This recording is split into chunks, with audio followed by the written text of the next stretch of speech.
কারাভোগার নির্বাসন তুচ্ছ করে আজন্ম বিদ্রোহী নির্মাতা জাফর পানাহি ফিরলেন নিজ দেশ ইরানে। রক্ষণশীলতা আর জুলুমের বিরুদ্ধে আজীবন লড়াই করায় শিল্পী বিশ্বজুড়ে সমাদৃত হলেও নিজ দেশে হয়েছেন নিগৃহীত। সব আইনি ঝুঁকি মাথায় নিয়ে যুদ্ধবিধ্বস্ত মাতৃভূমিতে তার এই প্রত্যাবর্তন এখন বিশ্বজুড়ে টক অব দ্য টাউন। নানা চড়াই উতরাই, রাজনৈতিক বাধা, নির্বাসিত জীবন, এসব কিছুকেই উপেক্ষা করে ইরানি নির্মাতা জাফর পানাহি চালিয়ে গেছেন শিল্পচর্চা, জয় করেছেন বিশ্ব। তিনি সবকিছুর বাইরে গিয়ে সাধারণের ও স্বাধীনতার গল্প বলতে পছন্দ করতেন, ফলে বরাবরই বাধার সম্মুখীন হতে হয়েছে তাকে।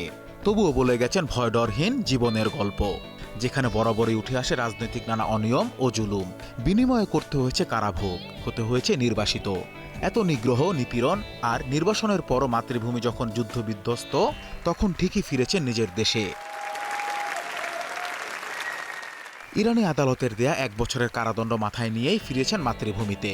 বর্তমান যুদ্ধ পরিস্থিতিতে সরাসরি আকাশপথে ভ্রমণের উপর কড়াকড়ি থাকায় তুরস্ক হয়ে স্থলপথে ইরানে প্রবেশ করেন পানাহি।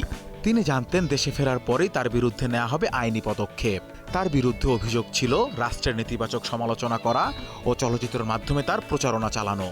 একদিকে যুদ্ধবিধ্বস্ত দেশ, অন্যদিকে রাষ্ট্রদ্রোহিতার মামলা। এমন পরিস্থিতিতে দেশে ফেরার কারণ জানালেন নির্মাতা।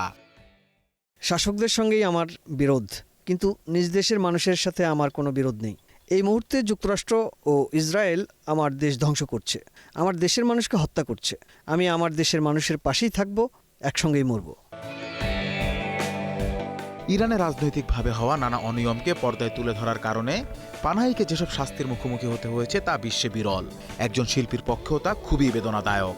তবে সম্প্রতি নিজ মাতৃভূমিতে ফিরে জাফর পানাহি যে নজির সৃষ্টি করেছেন তা সবকিছু ঊর্ধ্বে। তার কাছে সুযোগ ছিল শিল্পে ও অর্থে সমৃদ্ধশীল কোনো একটি দেশের নাগরিকত্ব বেছে নেয়া, তবে মাতৃভূমির টানে তিনি তা করেননি। নজিরবিহীন এই পদক্ষেপ নেয়ার জন্য সর্বত্র প্রশংসিত হচ্ছেন এই নির্মাতা। তিনি তার চলচ্চিত্রের মাধ্যমে ইরানি সমাজ ও রাজনীতির সমালোচনা করলেও নিজের দেশকে প্রচণ্ড ভালোবাসেন ও নিজ ভূমিতেই সিনেমা তৈরি করতে পছন্দ করেন।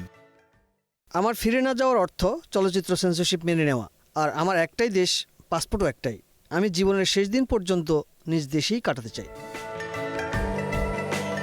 পানাহি ফিরেছেন নিজ নীড়ে, তবে তার মতো ইরানের বেশ কয়েকজন নির্মাতা, অভিনয় শিল্পীর হতে হয়েছে নির্বাসিত ও সরকারের দমন নিপীড়নের শিকার। রাজনৈতিক অনিয়মকে পর্দায় তুলে ধরার জন্য তারাও গিয়েছেন একই পরিস্থিতিতে। এখন প্রশ্ন হচ্ছে, মাতৃভূমির টানে সকল নিগ্রহকে উপেক্ষা করে পানাহির মতো তারাও কি ফিরবেন নিজ দেশে? Anas Imran, star entertainment.